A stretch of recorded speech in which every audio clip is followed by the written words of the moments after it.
Bien, señores, de esta forma comienza Parada 12 a través de Radio América, Multimedios Teleradio América, la plataforma de opinión más importante de República Dominicana.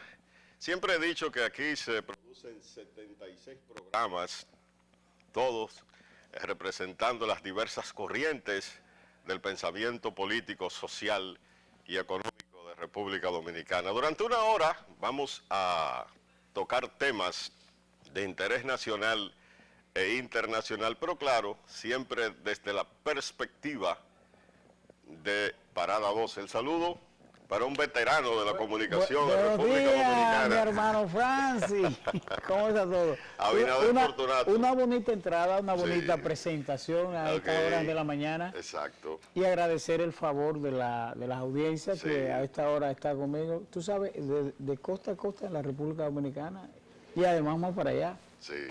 Así que estamos haciendo televisión objetiva y en el Inside. Claro.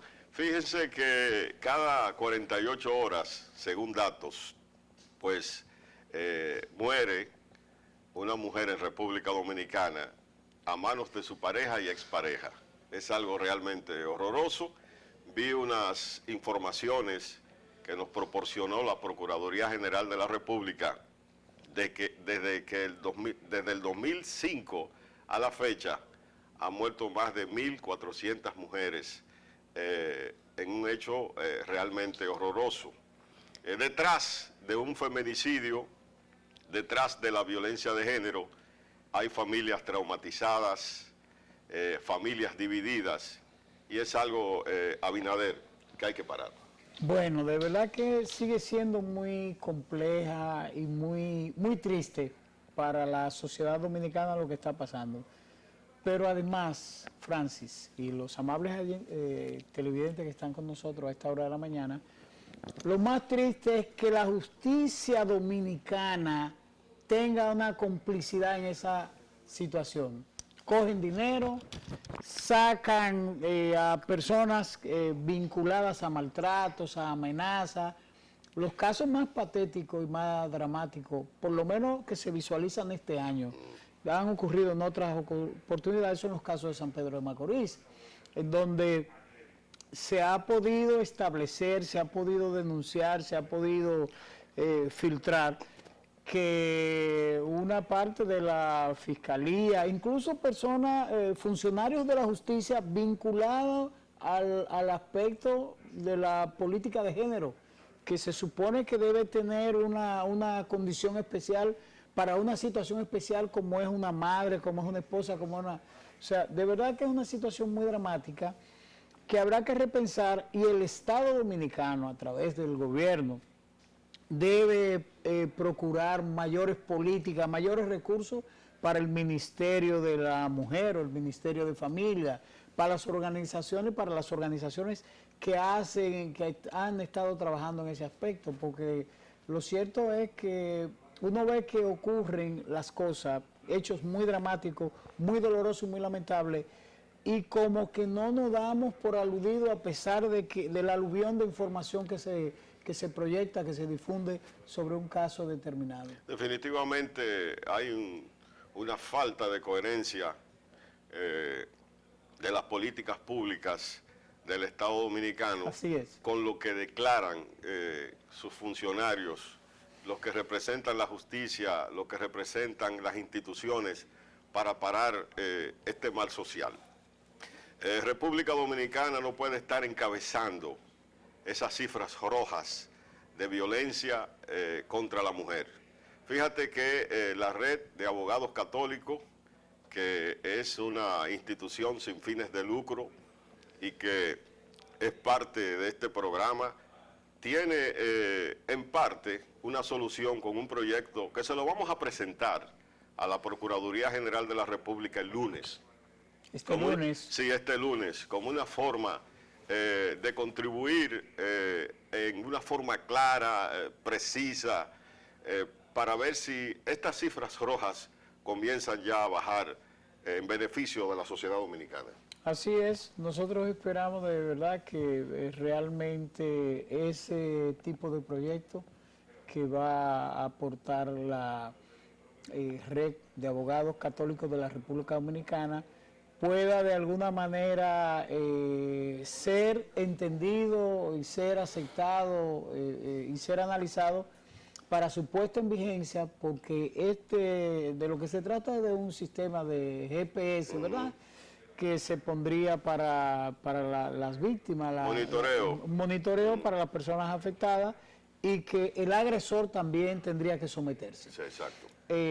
Con un sistema así, nosotros esperamos que por lo menos se dé una alerta temprana para evitar cualquier desastre, porque lo que está ocurriendo en nuestro país es como para lamentar. Yo creo que solamente comparativa la situación en países como México, Centroamérica, Brasil, en Europa, España, pero nosotros no somos, yo pienso que estamos haciendo muy pocas cosas, porque no hay política preclara y no hay recursos para programas de protección a las mujeres. Hay un programa aquí que se llama el PACAN, que es importantísimo. Y yo creo que definitivamente el gobierno, el Estado Dominicano debe apoyar en ese sentido todas las políticas que vayan a conjurar esa situación que es muy triste, es muy dolorosa. Abinader, tenemos aquí en el set, ¿verdad?, una figura bastante conocida. Sí, el gran amigo. En los círculos intelectuales de República Dominicana, Miguel Solano. Así yo lo quiero presentar, Miguel Solano, ¿verdad? Sin decir que Miguel Solano es escritor, politólogo, sociólogo, estudioso de la sociedad dominicana, así de es. Arriba abajo. Y entonces es un honor tenerlo aquí y también preguntarle sobre cómo visualiza este fenómeno de los feminicidios en República Dominicana, este mal social. Fíjate, hay dos cosas de las que ustedes hablaban que son realmente importantes en esto. Primero, cómo se involucran los abogados católicos en esta situación, porque hay demasiada estrechez entre el comportamiento religioso de la gente y la violencia. Y eso todo el mundo quiere separarlo, nadie quiere integrarlo, saber exactamente qué es lo que hay. Tú tienes, por ejemplo, países europeos como Irlanda, por ejemplo. Con altos niveles. Católicos 100%. De feminicidio. Y óyeme, la violencia contra la mujer es desgarrante, desgarrante. Y ya tú no quieres hablar de los países musulmanes, ¿verdad? Con una religiosidad cerrada. Popular cerrada, y sin embargo una violencia extraordinaria contra la mujer. India, por ejemplo. Exactamente. Y óyeme, ¿qué pasa con eso? ¿Tú sabes qué es lo peor de todo? Que la mujer, es decir, la madre, es tan total y absolutamente integrada a ese proceso de formación del violento, entonces, del asesino, de ese tipo de personajes. ¿Tú crees que las madres, un caso, ¿tú crees que las madres están formando entonces hijos agresores? Sí, sí, definitivamente. Bueno, y tú vas a los barrios dominicanos. Eso es tu sí, parecer. Sí, claro. Sí. No, óyeme. Y tú vas a los barrios dominicanos y tú ves el estilo de formación y tú ves el estilo de agresividad de esas madres con sus hijos, y tú dices, pero ven acá.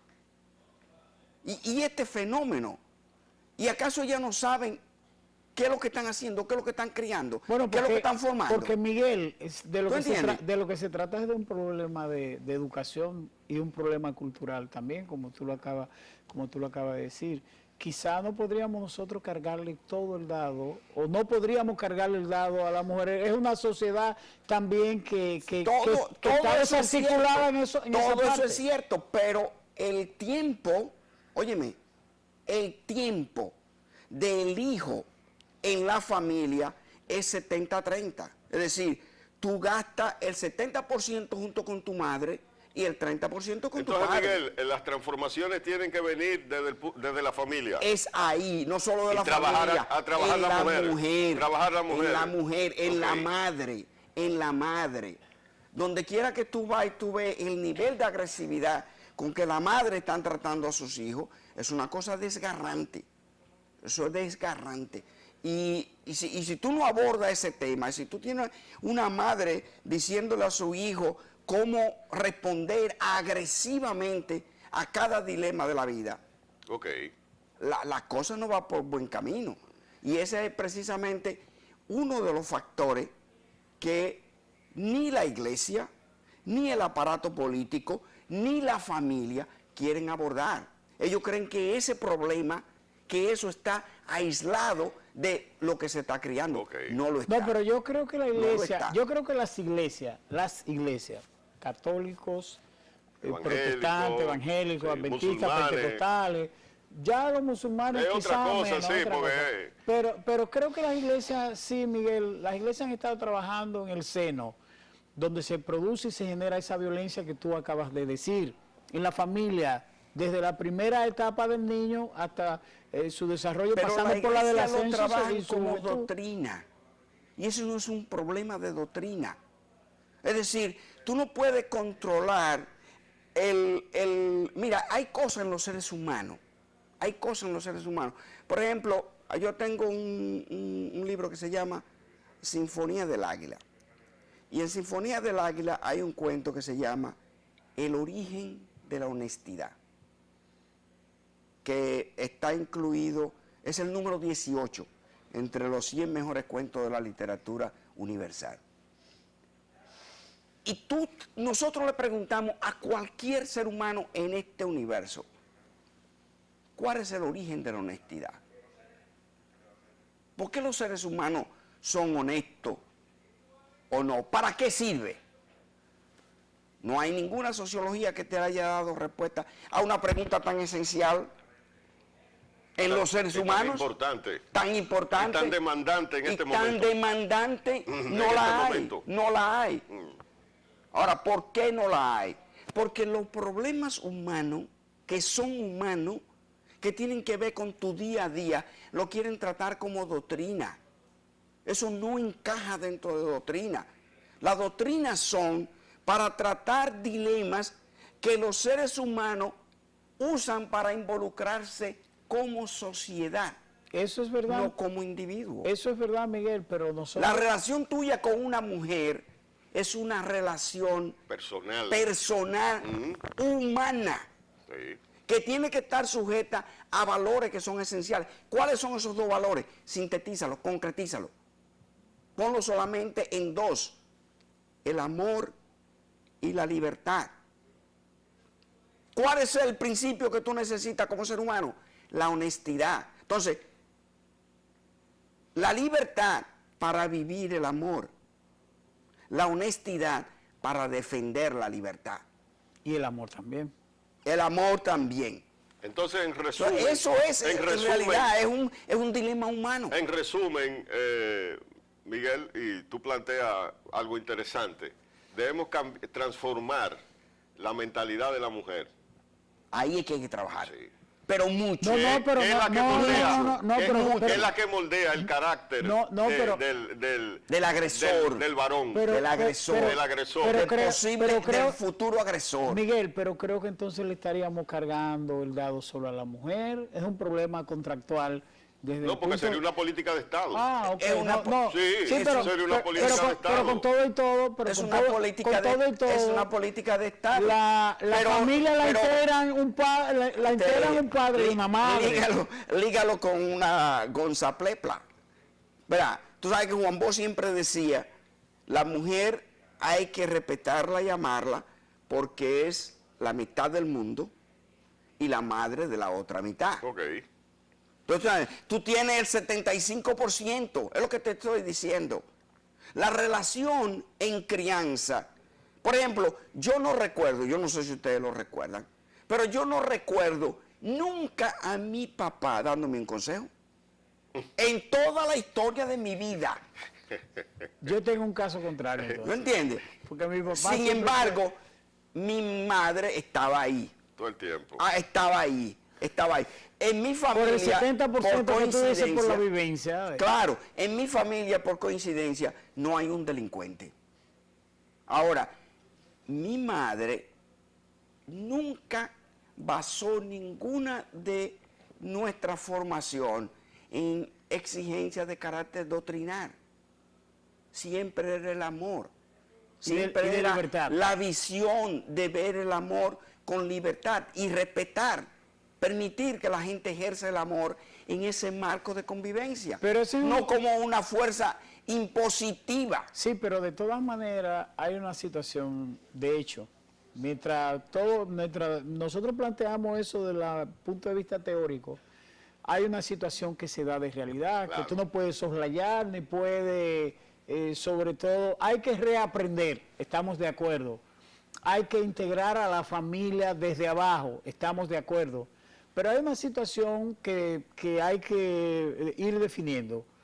El castigo a gente que actúa de manera salvaje, que no tiene ningún tipo de compasión para su compañera, una persona que maltrata. La otra parte es una mujer que se engancha con cualquier persona, con cualquier tipo de hombre, sin conocer sus valores, sin conocer la actitud que tiene frente a la sociedad, y entonces cae en esa trampa. Y la capacidad, óyeme, la capacidad pero para no podemos, ser madre, pero la no tarea de podemos, ser madre, pero no podemos, eso no es para cualquiera. pero no podemos, Y además no podemos seguir pensando en que el dilema humano de población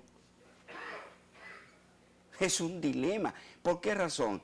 Porque no tenemos déficit poblacional. O sea, si tú te dijeras, bueno, a la mujer hay que dejarla parir porque no tenemos gente, ya es otra cosa. Pero amigo, es que se le está permitiendo a una muchacha que no tiene la más mínima posibilidad de ser madre, estar engendrando. eso es otro, Y eso es, óyeme, Eso es otro tema. Criminales para la calle. eso es otro tema. Bien, un tema bastante interesante, abordado por Miguel, ¿verdad?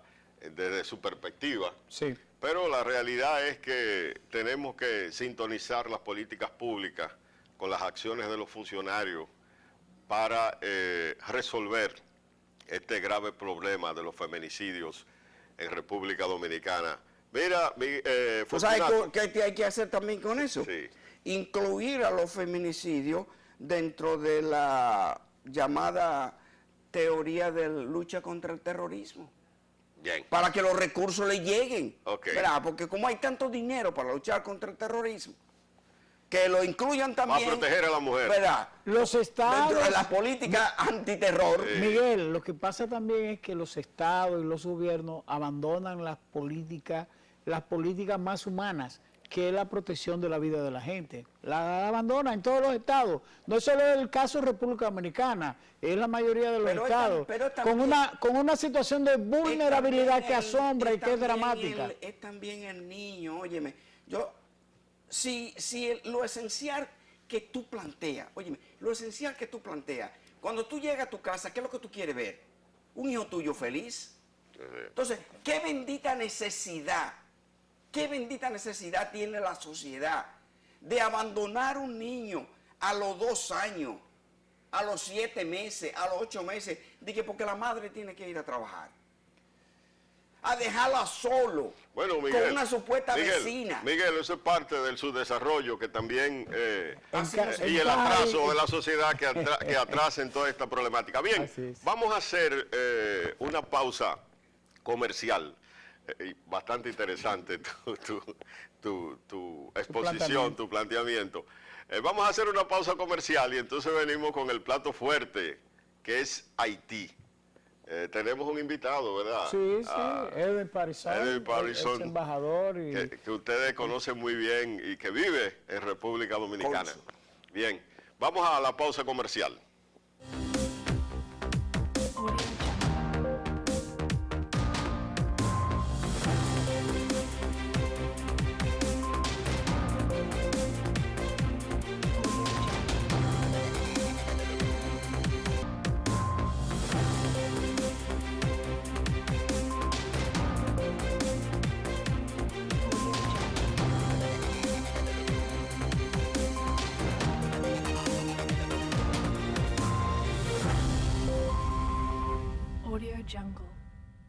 El panorama social y económico de la vecina Haití se complica cada día más y estamos, según observadores, a las puertas de una cruenta guerra civil. Los haitianos siguen tirando a las calles, reclamando lo mínimo para vivir y exigiendo justicia contra una clase política corrupta e insensible. Hay millones de dominicanos que no saben cuál es la verdadera realidad del pueblo haitiano. Lo primero, Haití es un país donde el 85% de la población vive por debajo de los índices de pobreza, menos de $2 diarios. Los haitianos prácticamente no producen nada.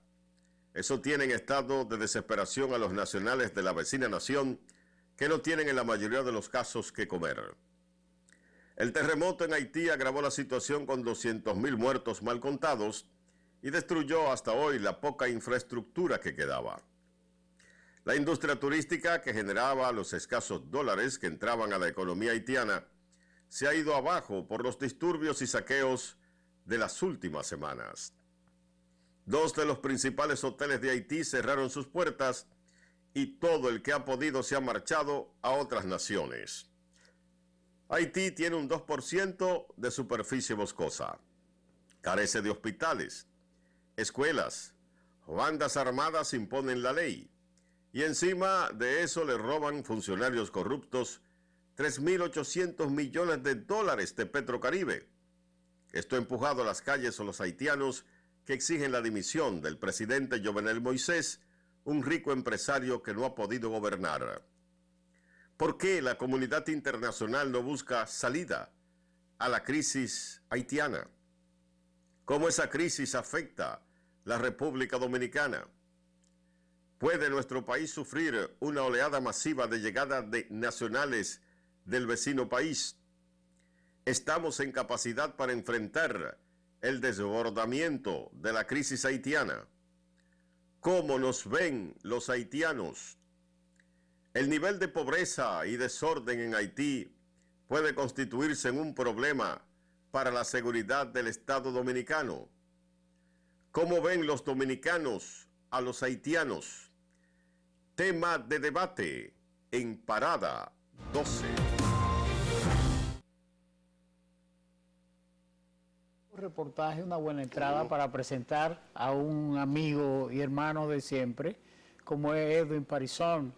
Edwin tiene casi 35 años en la República Dominicana. Está casado aquí. Vinculado a toda la actividad consular, diplomática, en todos los temas entre Haití y República Dominicana. Edwin, de verdad. La iglesia también. ¿Eh? Comencé aquí con la iglesia episcopal. Sí, con la iglesia anglicana del padre Telésforo Isaac. Sí, monseñor, sí, el obispo Telésforo. Perfectamente. Amigo personal o conocido de el Nobel de la Paz, inglés, sí, Desmond Tutu. Sí, Desmond Tutu. Perfectamente. Edwin, nada, de verdad que es una preocupación. El tema haitiano es una preocupación para la comunidad internacional, pero muy particularmente para la República Dominicana, por todo lo que ha vivido Haití en las últimas 3 décadas o 4 décadas, una situación de inestabilidad social y política muy compleja y cada vez más complicada. Tú eres un actor de primera línea. ¿Cuál es la situación al día de hoy cuando el país quiere ver renacer sus esperanzas? ¿Qué está pasando? ¿Qué ha hecho la clase política haitiana? Muy bien, bueno, gracias por la invitación y un placer de estar aquí con ustedes. Tal como se ha visto en el reportaje, tal como decías también, es un reportaje muy bien hecho, muy bien equilibrado y que tiene que ver también con la lectura desde la República Dominicana, con el impacto que eso pueda representar para la República Dominicana. Desde luego, desde el punto de vista de los intercambios comerciales, se siente el impacto. Se siente en ambas direcciones. Tanto los haitianos que no pueden llegar, compatriotas haitianos, que no podemos llegar hacia la frontera para participar en los mercados binacionales de manera, digamos, normal, como también la producción, la mercancía dominicana que no puede ser exportada hacia Haití con toda normalidad por el peligro de los bandidos, los grupos armados que pueden interceptar esos camiones que van hacia Puerto Príncipe principalmente.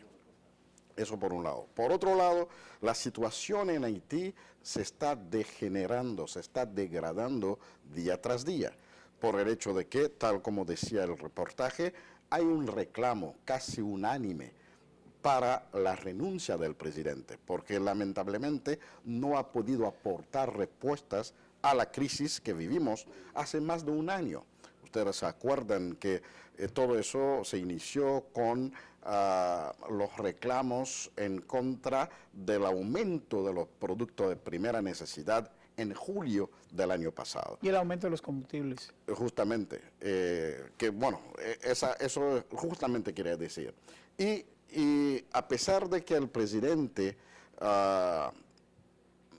cambió el primer ministro, pasamos del primer ministro Jacques Guy Lafontaine al primer ministro Jean-Henri Séan, pero no dejó funcionar tal como la Constitución lo prevé a ese primer ministro que se llamaba Jean-Henri Séan.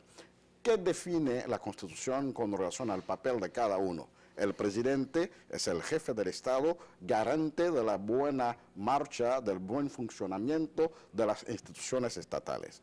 El primer ministro es el jefe del gobierno, digamos, quien es responsable de la operatividad cotidiana del Estado, el funcionamiento administrativo del Estado. Sin embargo, el presidente, desde que llegó, ha estado involucrado directamente en algunas acciones que corresponden a distintos ministerios. Se creó o inventó algo que se llama la caravana del desarrollo. La caravana del desarrollo, que es un programa que se manejaba desde la presidencia. Como la visita sorpresa. pero con otras variables, ¿verdad, Miguel Solano? No hacía visita.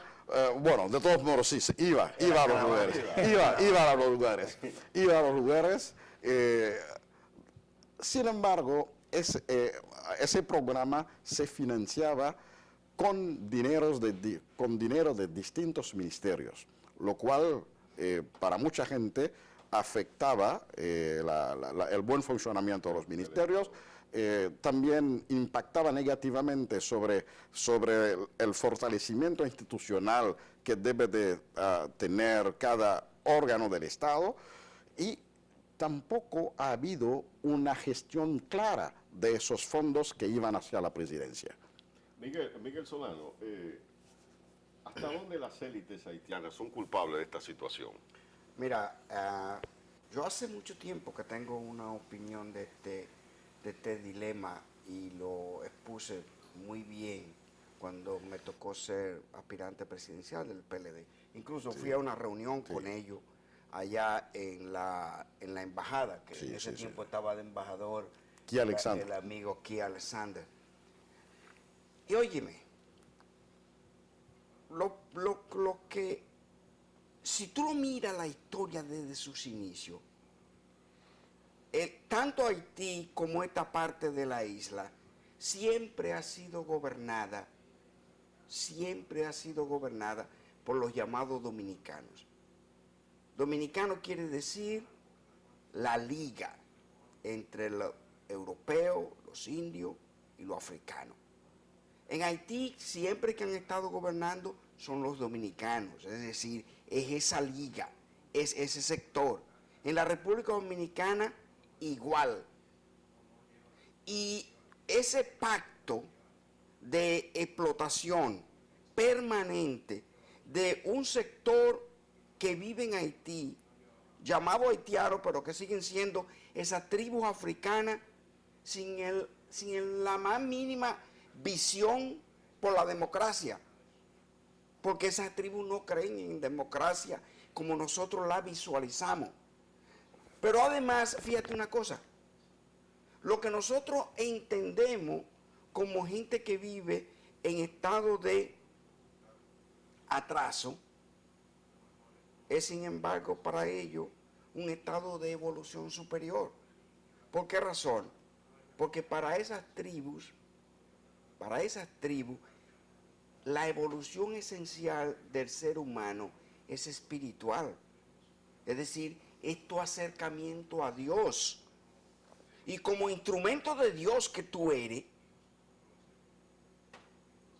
el juego que Él impone en tu quehacer humano es propio de su proceso de evolución que Él ha designado para ti. Entonces, nosotros, pero más aterrizado, oye, Miguel, más aterrizado.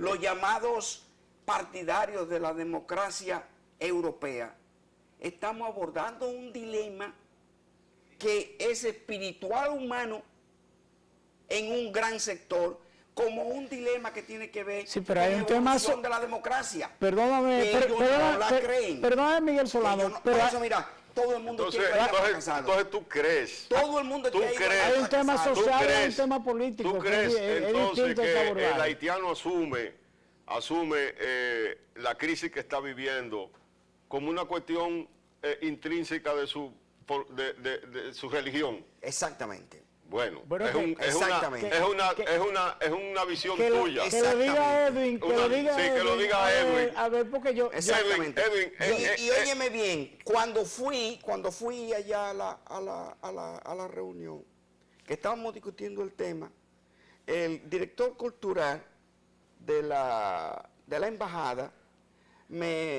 cuando yo le explico estas cosas, me dice, sí, pero que nosotros tenemos nuestra cultura. Entonces yo le digo, pero tú no puedes usar La cultura como la instrumento. cultura como instrumento para mantener la miseria. Sí, porque hay un tema de opresión, ¿Tú un entiendes? tema social, un tema Pero político. ¿qué resulta? Esa miseria que tú estás viendo es la miseria que nosotros entendemos desde el punto Pero- de vista de nuestra funcionabilidad Pero política. Miguel, los miles de haitianos que viven en Miami y en otros países como Francia, desmienten eso, están integrados, tienen una visión de desarrollo, Claro. tienen otra visión de la sociedad. La religiosidad. Es decir, la popular religiosidad. Y no dejan de ser, pero- y no dejan de ser los óyeme, mismos haitianos óyeme, que están ahí quienes en van su allí, territorio. quienes van allí, y yo conozco mucho de ellos, incluso hice muchos grandes negocios con los haitianos inmigrantes en Estados Unidos. Quienes van allí, óyeme, es lo que te estoy diciendo, son los dominicanos. Es decir, es el sector educado y evolucionado dentro de ese panorama geosocial que hay allí. Esa parte.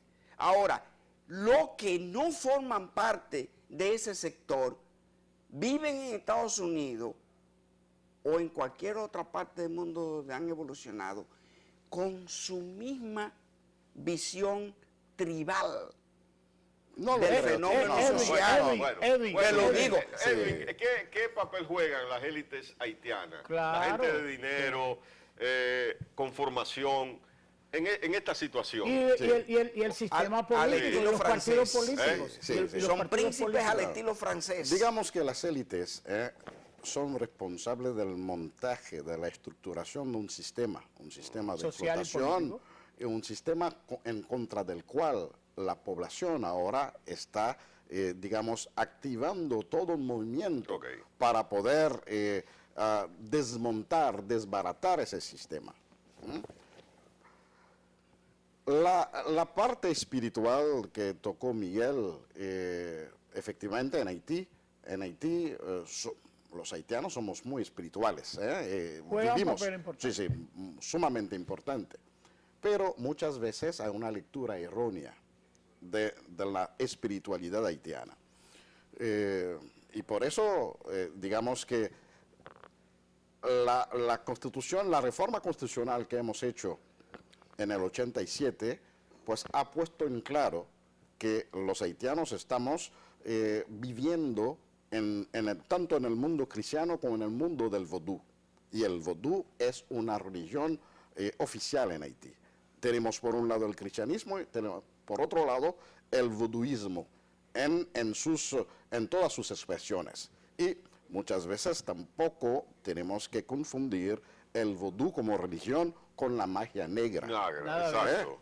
Entonces, hasta cierto punto ha habido un acercamiento muy interesante entre el mundo cristiano y los voduizantes en Haití. Por lo menos entenderlo, porque son No tan- diametralmente sí, opuestos. no tan solo entenderlo. Nunca se me va a olvidar esa imagen después del terremoto. Bueno, saben que soy un sobreviviente del terremoto. Estuve en el Ministerio de los Haitianos viviendo en el extranjero cuando se derrumbó el local conmigo. 2 o 3 meses después se ha tomado una iniciativa de reunir a los líderes cristianos, líderes voduizantes, para un culto interfe. Y la imagen que había era sacerdotes del vodú con sacerdotes católicos, pastores protestantes, por primera vez, eso se ha visto en Haití, y desde pues esa fecha, estamos hablando del 2010, se ha dado lo que llamamos la experiencia que se está haciendo Religiones por la Paz, que reúne a representantes de las distintas expresiones religiosas que tenemos en Haití. Edwin, perdona que te interrumpa, pero no quiero dejar pasar la oportunidad de preguntarte si en esta situación ahora, en donde se habla, y tú lo decías al principio de la conversación, donde se habla de que las protestas, los movimientos de protesta han tomado Puerto Príncipe, el gobierno como tal no funciona, y además de eso, el tema de milicias armadas, no organizadas, se podría presagiar con esta y el ingrediente de una violencia cada vez más activa. ¿Haití está al borde de una guerra civil? Yo no diría guerra civil tal como lo sabemos, tal como lo concebimos, pero puede ser que tengamos algún tipo de explosión social muy violento. Una matanza civil. Muy violento, porque ya el gobierno, el Estado, no tiene total control sobre esos grupos armados, ilegalmente armados. Ya estamos sobrepasando los más de 500.000 armas en uso ilegal en Haití. Y sobre todo, hay grupos armados que tienen su jerarquía y que lamentablemente ya controlan ciertas zonas del territorio nacional. Ahora mismo en Haití es altamente peligroso tomar las carreteras nacionales, porque hay grupos armados que detienen los vehículos, te piden dinero, te hacen alguna presión, hasta te pueden robar el vehículo. ¿quién controla? ¿Quién controla? Sobre Es todo ahí. después de la salida de la MINUSTAH. Son bandas regionales. Son bandidos. Sobre todo, Son quiero que le bandas agregue regionales. el comentario por la salida muy preocupante para la República Dominicana en la comunidad internacional de la MINUSTAH. Sí. Había en Haití un movimiento también que empujaba a la salida de la MINUSTAH porque de algún modo se sentía, se veía como una presencia que afecta a nuestra soberanía. Por eso se pasó de esa presencia militar a lo que se llama el BINU, el Buró Integrado de las Naciones Unidas en Haití. Aunque no tenga presencia militar, sin embargo, el manejo político que se está haciendo pues desde este órgano, mucha gente ya en Haití están siendo alertados, están siendo preocupados porque a través de ese órgano político se puede hasta lograr más de lo que se había logrado con la presencia militar. Miguel Solano, esta situación en Haití compromete la seguridad nacional de República Dominicana. Mira, desde tu punto de vista, no solamente la compromete, sino que la establece en un punto donde la única certeza es la incertidumbre. O sea, ¿qué se va a hacer? Tú tienes el fenómeno de que todo escasea, menos las armas. ¿Quiénes se benefician de este mercado tan efectivo, tan eficiente de las armas? ¿Cómo llegan? ¿Quién las trae? ¿Quién las paga? Son regaladas, le están regalando el mundo entero. La industria de armas está produciendo estos misiles, estos fusiles, estas metralletas para regalarlas. No, y que hacen, por ejemplo, suizos y franceses. Suizos, En Haití. suizos y franceses. Óyeme, tú vas, Mercenario. óyeme, tú vas y cada 2 esquinas tú encuentras un vendedor de armas diciéndote que qué tú quieres y cuándo lo quieres y cómo lo quieres. Entonces, la República Dominicana está allí, hace mucho tiempo lo dije, nosotros con la situación haitiana tenemos 3 opciones. Son 3. Primero, la trujillista, que ustedes saben lo que significa, no es posible. La China, ¿Cuál es la China? una muralla que no Tampoco permita, resuelve. eso no resuelve nada y lo agrava todo. Y la tercera es Quisqueya, un estado. Bueno. Quisqueya, un estado. Eso, óyeme, La fusión. no solamente la fusión, Dime, Quisqueya, un Sí, no. estado. Ya Vamos lo a sabía de verlo. su posición y estoy totalmente en contra. Es un estado. Vamos a ¿Tú verlo. entiendes? Porque, óyeme, todo, fíjate una cosa, por ejemplo, los partidarios de mantener la división. Los partidarios de mantener la división lo hacen sobre la base de un solo elemento. Supuestamente van a dejar de ser libres. Óyelo bien, Nunca la han tenido. Nunca la van a tener. Jamás tienen un proyecto de cómo construirla. Y sin embargo, se oponen porque la van a perder. ¿Tú te das cuenta del tipo de mentalidad con el que estamos bregando? Bien, Solano. ¿Por qué la comunidad internacional se ha lavado las manos Ya y ha soltaron. dejado a Haití en banda, y entonces nosotros los dominicanos pues sentimos el peso de una inmigración, ¿verdad? Que muchos vienen a trabajar, que han aportado a la economía en República Dominicana, pero que es cuando tú hablas de aproximadamente 1 millón de personas, sin una clara visión de integración a la sociedad en términos de identificación, está creando un apartheid, y eso al final del día va a traer grandes conflictos a lo interno de República Dominicana. ¿Por qué la comunidad internacional ha dejado en banda a Haití y no ha tirado el problema a nosotros? Antes de llegar ahí, tengo que hacer unas puntualizaciones rápidamente, Sí. si me lo permiten.